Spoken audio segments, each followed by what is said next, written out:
We won't know what God is willing to do for us until we're in a situation where only God can do it for us. God won't walk you to what he won't walk you through.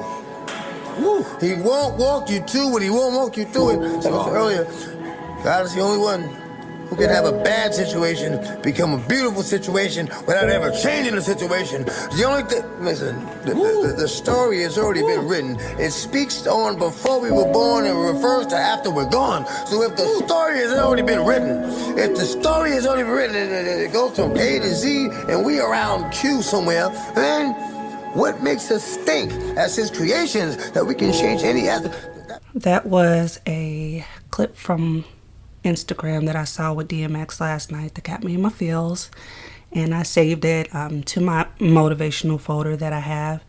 I didn't expect to use it today or even to create a memo, but I had a few things two things that I wanted to put out today for a new memo. So I am not a religious person at all, but I have hit some real lows over the last few weeks, and I always thought that rock bottom would look a certain way. And I thought you could tell, like you could look at somebody and kind of tell that they're at their lowest. But I never expected to not look away. So I've had 2 panic attacks in my life, and they've both happened recently. And there's this church bench, or this bench outside of this church, that is in the cut that I've always looked at, and I'm like, I just thought it was a shady bench, and when it's sunny outside, I just wanted to go back there one day and meditate. So during my first panic attack, I started walking. So the way it started was I was going through something, and I just needed to blow off steam, and I was going to walk around the block and just come home. But the more I was walking, the more like excited I got, the more emotional I got, and I started crying, and I started hyperventilating, and I couldn't breathe, and crying and crying and crying. So I'm like, let me hurry up and get home, because I don't know if I'm dying or what's happening. So I get to the corner, and for whatever reason, I turn left. Instead of walking straight to go home, I turn left, and I'm crying and I'm hyperventilating, and the only thing I could think of is I have to get to the bench. I don't know why, but I need to get to the bench. And that's just keep walking and get to the bench. So I get to the bench, and I've been in therapy, and the reason I walked is I was at a point where I could either self-harm or I could go and do this walk. So I'm trying to use my therapy, and that's how I ended up walking anyway, but whatever. So I'm emotional. I get to this bench, and I'm just crying, and all I can think of is that, like, I really just wanted my parents at that moment. Like, I wanted to really just have a mom or a dad and just be able to cry on their lap. And that's what I needed at that moment. And I got really low. And then I looked around, and I was like, I'm literally in front of this church right now. And I kind of am in front of my father's house. And it's very weird for me to be saying this stuff, because like I said, I'm not religious, but that's what I thought. I was like, I could use my parents right now. And then I'm like, I'm actually at my father's house.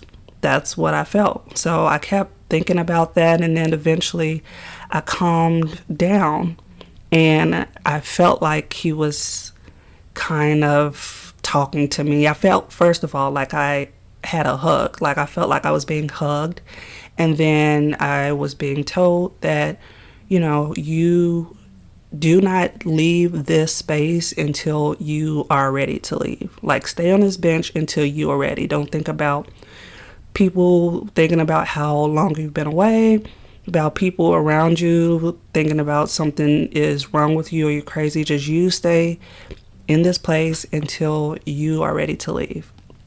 So I calmed down. That helped me a lot. Stayed a little longer, and then I got up and I walked home, and it made me feel a lot better. The second time that happened, so the second panic attack that I had, it was about a week later.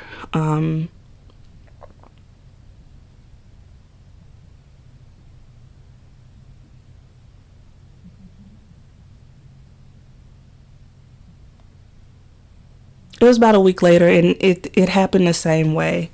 I was super stressed to the max, didn't want to self-harm, so I got up and I was doing my walk, and then the more I walked, the more I started crying, and then I started hyperventilating, and my feet took me to that bench again, and I got the same hug that I needed, and I didn't calm down as much because that was the rock bottom for me. Mentally, I was broken. Like, I could not, it was so many balls in the air for me, so many things that I just could not control.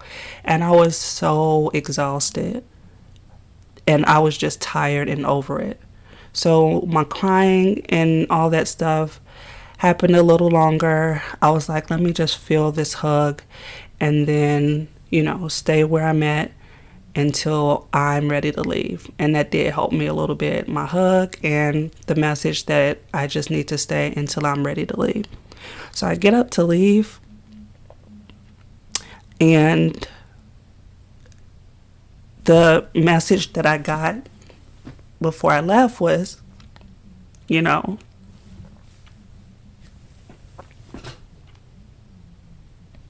if you couldn't, then you wouldn't. Like, if I was not able to, then I would not be here to do it. And I'm still processing. I mean, you could take it for face value, but I'm constantly saying it every day and kind of seeing how it plays into different scenarios in my life. But that was, I don't know, like, you hear people say that all the time, church people, spiritual, religious, like, he wouldn't put you through what you couldn't handle. But hearing the message or feeling it directly and being told or guided or however you want to put it to, I wouldn't if I couldn't. And once I felt that, I immediately just got up and I walked home. Like, the tears kind of went away. I was still calm, like lightly calming myself down, but I'm just like, you got your hug. You can make it back to the house. And if you could not be here, or if you could not continue, then you would not be here to continue. And since that day, that's been something that I go back to, and it's, helping me focus. Even with this platform, it's helping me when I'm starting to overthink, roll out and communicating and putting my face out there has been really helping me a lot. And that's what that DMX video kind of made me think of. And I was guided to kind of share that message. I don't know if that's a testimony or whatever you want to call it, but it's just some really powerful moments that have happened to me recently. And I wanted to share those things with whoever that could help. And then the second thing that I wanted to say was that I've started dreading Mondays, and I used to love Mondays. Like, Mondays used to be my favorite day of the week. And that started when I was living and working in Chicago as like a young adult. And I would go from the south side to downtown super early in the morning, and you just feel the energy. Like, everybody has something going on, but everybody's restarting. And I was just always thinking that, that's my opportunity to restart for the week. And I would go into work with just so much energy.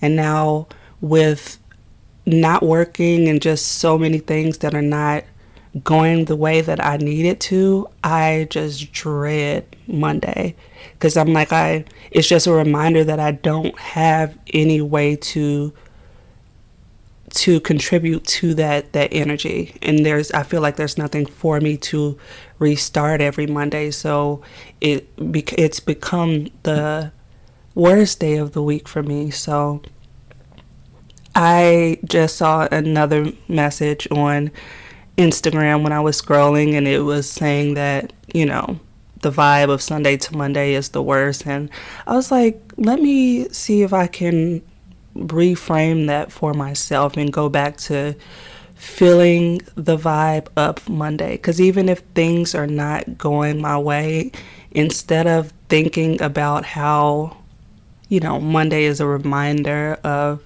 me not being able to contribute to the energy of restarting, I can still restart myself and do whatever I can control. So that was the second thing that I had. I'm going to take that into today. I'm going to go out and do whatever I can do. And hopefully that's helpful for me. And hopefully it yields results. And I hope that you all can go into Monday with the same energy, regardless of where you are. Whether it's something, even if you can't control anything, you can go into your Monday knowing that you can control your frame of thought. So use your Monday to restart your vibe. And that's all I had. Thank you all for listening. I promise that these memos won't always be so heavy, and definitely not spiritual or religious type messages. And the next one I hope it's a lot more upbeat, but I felt like this one was important. So thank you for listening, and we'll talk to you all soon.